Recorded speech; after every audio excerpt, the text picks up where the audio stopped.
whoever to do it. Kirby has drug another old Chevrolet in. $7,800. 65 model.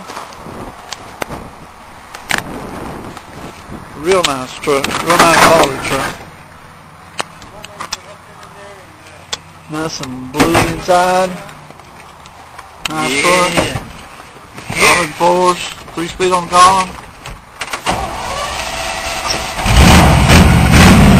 Good exhaust.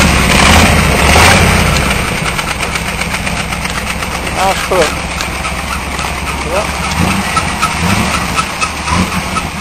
So you bring an old truck in that looks a lot similar. I think it's 65 or 6. It's a long bed.